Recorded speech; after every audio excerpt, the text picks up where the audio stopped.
আপনি কি জানেন রাসূলুল্লাহ সাল্লাল্লাহু আলাইহি ওয়াসাল্লাম তার স্ত্রীর প্রতি ভালোবাসা প্রকাশ করতে এমন একটি কাজ করতেন যা আজকের যুগের তথাকথিত রোমান্টিক সিনেমাগুলোকেও হার মানায়? আজ এমনই একটি বাস্তব গল্প শোনাবো যা শুনলে আপনার ঘা শিহরিত হয়ে উঠবে। আরিফ ও আয়েশা, বিয়ের পর কেটে গেছে মাত্র 2টি বছর। মধ্যবিত্ত সংসার, টানাপোড়েন আছে, কিন্তু তাদের ঘরে একটা অদ্ভুত শান্তি ছিল। একদিন রাতে আরিফ অফিস থেকে প্রচণ্ড ক্লান্ত হয়ে বাসায় ফিরল।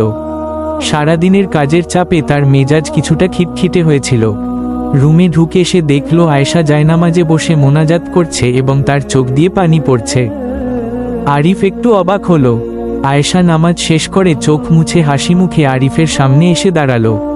আরিফ জিজ্ঞেস করল, তুমি কাঁদছিলে কেন? কোনো সমস্যা?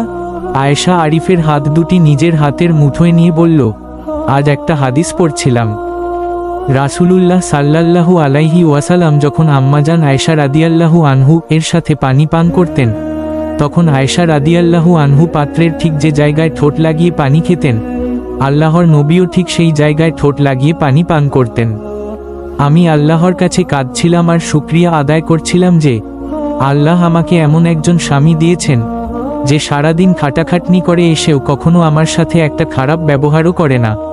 স্ত্রীর এই কথাটি আরিফের বুকে গিয়ে লাগল। সে মাত্রই মনে মনে ভাবছিল অফিসের রাগটা আয়েশার ওপর ঝাড়বে, কিন্তু আয়েশার এই দিনই বুঝো এবং ভালোবাসা আরিফের ভেতরের সব ক্লান্তি আর রাগ এক পলকে দূর করে দিল। আরিফ মুচকি হেসে আয়েশাকে বলল, আজ থেকে আমাদের ঘরেও এই সুন্নত জিন্দা হবে। সে টেবিল থেকে পানির গ্লাসটা নিয়ে আয়েশাকে আগে খেতে দিল। তারপর আয়েশা যেখানে ঠোঁট রেখেছিল ঠিক সেখান থেকেই বাকি পানিটুকু পান করল। ইসলাম আমাদের শিখিয়েছে স্ত্রীর মুখে এক লোকমা খাবার তুলে দেওয়াও সদকার স্বভাব। স্বামী স্ত্রীর সম্পর্ক শুধু দায়িত্বের নয়, এটি একটি ইবাদত। যখন একটি পরিবারে দিনদারি এবং সুন্নতের চর্চা থাকে, তখন সেখানে ছোট ছোট মুহূর্তগুলো জান্নাতি সুখে ভরে ওঠে।